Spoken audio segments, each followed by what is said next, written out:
Terima kasih Anda masih bersama kami. Bagi Anda yang baru saja bergabung, kami hadirkan kembali 3 berita utama hari ini. Sulit mendapatkan beras murah, bantuan sosial dan operasi pasar diburu warga. Bayi perempuan terbungkus plastik ditemukan masih hidup di belakang rumah warga di Purwakarta.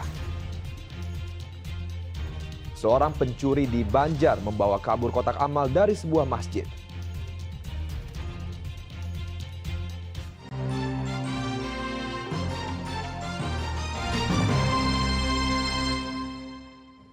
Tingginya harga beras dampak dari gagal panen petani karena kemarau panjang membuat warga kesulitan. Pembagian beras gratis hingga operasi pasar pasti diwarnai dengan antrean panjang. Meski Bulog dan Kementerian Pertanian memastikan stok beras aman, harga beras di pasar tetap masih mahal.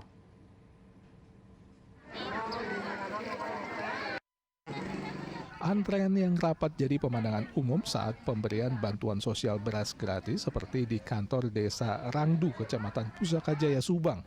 Ada 5.600 lebih keluarga penerima manfaat mengantri untuk mendapatkan bantuan beras dari pemerintah. Meski mengantre lama, warga senang karena bisa mendapatkan 10 kg beras mengingat harga beras di pasar masih mahal. Tadi pagi. nunggunya Iya, panas-panasan gini. iya kayak di sawah, Pak. Bila dapat bantuan beras dari desa, sekarang kan beras lagi makan. Pemerintah sekarang beras lagi makan. Di Desa Rangdu, ada 455 warga yang menerima bansos beras dari pemerintah. Selain bantuan beras, pemerintah juga mengadakan operasi pasar beras murah seperti di kawasan Arca Mani, Kota Bandung, Jumat lalu. Warga antre panjang untuk bisa membeli beras murah dengan harga Rp10.200 per kilogramnya. Meski pembelian beras dibatasi hanya 10 kg, warga merasa sangat terbantu karena harga beras di pasar antara Rp14.000 hingga Rp15.000 per kilogram. Alhamdulillah meringankan ya. Terus kan kalau di warung udah naik nih, jadi ini kebetulan pas saya lagi jualan. Kalau di warung berapa, Bu? Kalau di warung sekarang 14 sama 15. Ini kan bahan utama ya, bahan pokok utama, jadi pengen turun lagi ya tulah, jangan naik-naik lagi. Perum Bulog Cabang Bandung memastikan ketersediaan beras di Bandung Raya aman sampai bulan November 2023. Saat ini Bulog memiliki cadangan beras hingga 21.000 ton beras kualitas medium. Pihaknya juga menyalurkan 7.000 ton untuk wilayah Kota Bandung, Kabupaten Bandung Barat, Kota Cimahi, dan sebagian wilayah Kabupaten Sumedang. Penyaluran lewat operasi pasar di setiap kecamatan di wilayah Bandung Raya juga terus dilakukan. Kalau untuk Kota Bandung sendiri ada 1.000 ton ya, berarti ada 100 ribuan orang. Kalau secara bulognya, Kancap Bandung itu kan ada 5 wilayah kota kabupaten. Jadi plus Sumedang ya, Bandung Raya plus Sumedang, jadi totalnya itu 7.000 ton per bulan, berarti sampai dengan November kita akan menyalurkan 21.000 ton. Untuk OP kita akan terus melakukan operasi pasar sampai harga stabil. Menanggapi kelangkaan pasokan beras yang disebabkan gagal panen di masa El Nino, Menteri Pertanian di Kota Bogor menampiknya. Ia yakin stok beras aman. Kalau toh El Nino ini dari rendah sampai sedang, kita cuma kehilangan 380.000 ton kok beras. Neraca beras kita aman. Kalau begitu kita harus gantikan 380 sampai 1,2 juta. Saya lagi nanam 500.000 hektar. Mudah-mudahan itu berhasil. Situasinya apa, Pak? Harga beras mengalami kenaikan ya, Pak? Kalau harga saya tidak campur, saya ketersediaan.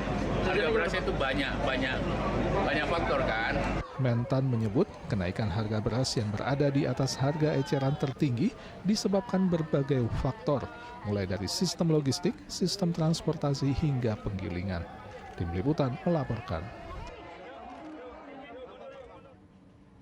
Meski pemerintah provinsi menyatakan telah memberikan bantuan air bersih kepada warga di 18 kabupaten kota yang mengalami krisis air, masih ada warga yang belum mendapatkannya. Warga Kampung Bugel, Ranca Ekek, Kabupaten Bandung yang telah mengalami krisis air sejak 3 bulan lalu masih berharap pemerintah memberikan bantuan air bersih.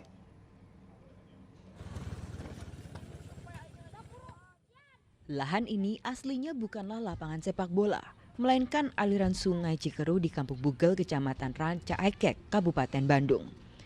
Akibat kemarau panjang, aliran sungai sepanjang 3 km ini sama sekali kering karena tak ada sumber air. Warga terutama anak-anak memanfaatkan kondisi aliran sungai mengering dan menjadikannya lapangan sepak bola dadakan. Padahal jika musim hujan tiba, wilayah 3 RW ini kerap dilanda banjir akibat sungai Cikeruh yang menjadi salah satu anak sungai Citarum ini meluap. Namun saat ini kondisinya justru terbalik. Masyarakat kesulitan mendapatkan sumber air. Bahkan sawah-sawah pun mengering hingga gagal panen karena tidak teraliri air sungai. Ini udah 3 bulanan lah kekeringan kayak gini. Udah 3 bulan. Itu karena apa? Ya kondisinya ya gak ada hujan, kering gini. Tidak ada hujan, jadi ini sungai apa? Sungainya yang di Ranca Ekek ke saluran ke Sapan, daerah Sapan. Anak sungai Citarum berarti ini? Ya, anak Citarum. Jadi biasanya kalau lagi gini kan tiap tahun atau gimana? Ya tiap tahun kalau nggak ada hujan ya pasti keringan gini. Sudah hampir 3 bulan warga merasakan dampak kekeringan. Warga terpaksa harus membeli air untuk kebutuhan sehari-hari. Selain mengharapkan hujan, mereka menanti bantuan dari pemerintah terutama distribusi air bersih yang hingga kini belum didapatkan. Muhammad Abbas melaporkan dari Kabupaten Bandung. Dampak kemarau panjang lebih dari 3 bulan lamanya, warga Subang gelar sholat istisqa di alun-alun kota. Sholat diikuti ratusan aparatur sipil negara dan warga. Sholat istisqa atau sholat meminta hujan berlangsung di alun-alun Subang pada Jumat pagi. Kekeringan dalam 3 bulan terakhir ini merata di seluruh wilayah. Bahkan ancaman gagal panen melanda di 9 kecamatan. Dampak kekeringan ini menyebabkan sulitnya air bersih dan kebakaran lahan. Sholat istisqa juga digelar di 30 kecamatan lainnya. Pemkab dan warga diharapkan hujan segera turun di wilayah Kabupaten Subang untuk mengatasi masalah kekeringan ini. 3 tersangka kasus korupsi dana bantuan sosial COVID-19 akhirnya ditahan Kejaksaan Negeri Kabupaten Purwakarta.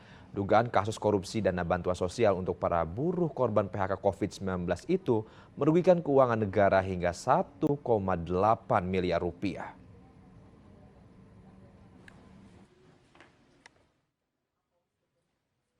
Tiga tersangka kasus korupsi dana bantuan sosial untuk korban pemutusan hubungan kerja PHK pada masa pandemi COVID-19 akhirnya ditahan usai diperiksa di kantor Kejaksaan Negeri Purwakarta Kamis lalu.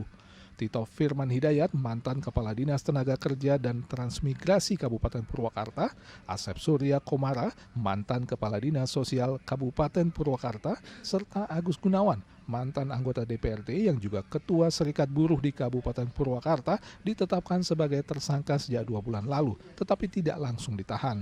Ketiga tersangka dinilai menyalahgunakan jabatannya seperti ex-kepala dinas yang tidak memverifikasi data penerima bantuan yang diberikan Kepala Serikat Buruh.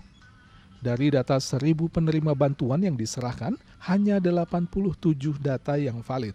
Selain itu, bantuan yang diberikan pun dipotong dari 2 juta rupiah menjadi 1,8 juta rupiah per orang. 2 orang kadis itu tidak melakukan verifikasi dan validasi ya kan, terhadap orang-orang yang diusulkan berdasarkan permintaan yang diusulkan oleh yang ketua sarekatnya itu hingga menyebabkan tidak tepat sasaran sesuai dengan keputusan SK yang dikeluarkan.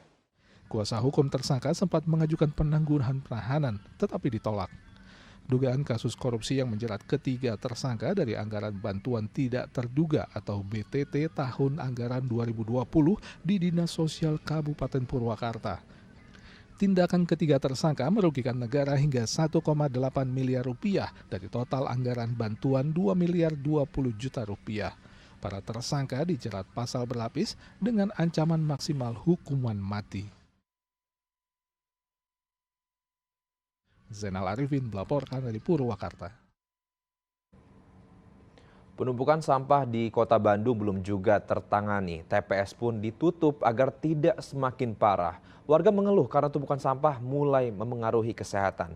Penjabat Gubernur Jawa Barat menilai pemilahan sampah sejak di rumah tangga dinilai belum berjalan maksimal. Ditutup. Ya, keberadaan spanduk di tempat pembuangan sampah Cibenying, Kota Bandung ini menandakan sampah benar-benar tidak tertampung lagi di sini.